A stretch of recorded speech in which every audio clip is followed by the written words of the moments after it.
ఆంధ్రప్రదేశ్లోని పార్వతీపురం మన్యం జిల్లాలో మినీ గోకులాల అందజేతపై రైతులు సంతోషం వ్యక్తం చేస్తున్నారు. గతంలో సరైన వసతులు లేక వాతావరణ ప్రతికూలతలకు పశువులు లోనయ్యేవని, కూటమి ప్రభుత్వం వచ్చాక శాశ్వత షెడ్ల నిర్మాణం జరగడంతో తమకు ఎంతో ఉపయోగకరంగా ఉంటుందని చెబుతున్నారు. మాకు 2024లో కూటమి ప్రభుత్వం వచ్చాక మొదటి విడతగానే 6 పశువులకు గాను గోకులం మంజూరు చేశారు. గోకులం కాస్ట్ 2,30,000. అందులో 10% రైతు పెట్టుబడి పోను 2,07,000 రూపాయలు గవర్నమెంట్ వారు మంజూరు చేస్తున్నారు. గతంలో మా పశువులు పురిపాకల్లో ఉండేవి.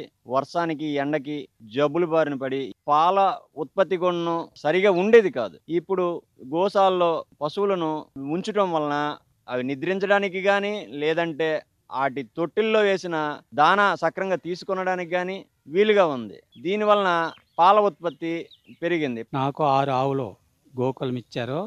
6 ఆవులు మామూలు పురిపాకలో కట్టేవాడిని. వేసిన మేత అవి కుమ్ముకొని బాగా ఇదైపోయి క్షీణించిపోయి ఈ వర్షంకి ఎండకి బాగా ఇదైపోయేవి. పాలు కూడా తగ్గిపోయేవి. ఇప్పుడు గోకులం ఇచ్చారు. గోకులం ఇచ్చిన తర్వాత ఆరోగ్యంగా ఉన్నాయి. ఇప్పుడు పాలు కూడా బాగా పెరిగాయి. మాకు 6 పశువులు ఉన్నాయండి, గేదెలు. మినీ గోకులం వచ్చిన తర్వాత మాకు గేదెలు సంరక్షణ అది బాగుందండి. గడ్డి అది ఆదా అవుతుందండి తొట్టుల వల్ల. దానివల్ల కొంచెం ఆదాయం కూడా పెరిగి బాగుందండి.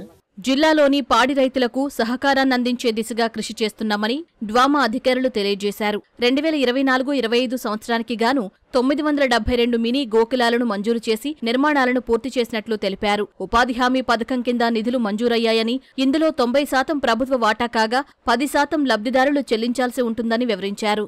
పాడిని అభివృద్ధి చేస్తే ఎకనామికల్ కండిషన్స్ మారుతాయన్నటువంటి ఒక ఆలోచనతో వీలైనంత ఎక్కువ మందికి ఆవులు ద్వారా మంచి ఇన్కమ్ కల్పించాలనే ఉద్దేశంతో ఆవుల లోన్స్ ఇవ్వడంతో పాటు ఆవులు ఉండడానికి మంచి ఎన్విరాన్మెంట్ కల్పిస్తే వాటి యొక్క దిగుబడి పెరిగి ప్రతి ఆవుకి రావాల్సినటువంటి రాబడి కన్నా ఎక్కువ వస్తుంది అనే ఒక ఆలోచనతో జిల్లాలో 2024-25 సంవత్సరంలో 972 క్యాటిల్ షెడ్లు అన్నటువంటిది ఇవ్వడం జరిగింది. ఆవుల షెడ్లు ఇవ్వడం జరిగింది. ఈ క్యాటిల్ షెడ్లు కట్టిన తర్వాత పెరిగే ఎన్విరాన్మెంట్ మారింది. ఎండ కానీ వాన కానీ దొరకన్నా మంచి ఎన్విరాన్మెంట్లు ఉండడం వల్ల పాల దిగుబడి ఇంతకుముందు ఒక 6 లీటర్లు ఇచ్చినటువంటి ఆవు 8, 9, 10 లీటర్ల వరకు ఇస్తున్నటువంటిది. పంటల సాగుతో పాటు పాడిపైన దృష్టి సారిస్తే ఆర్థికంగా ఎదిగేందుకు సహకరిస్తుందనే ఉద్దేశంతో రైతులకు ప్రోత్సాహకాలు అందిస్తున్నామని అధికారులు వివరించారు.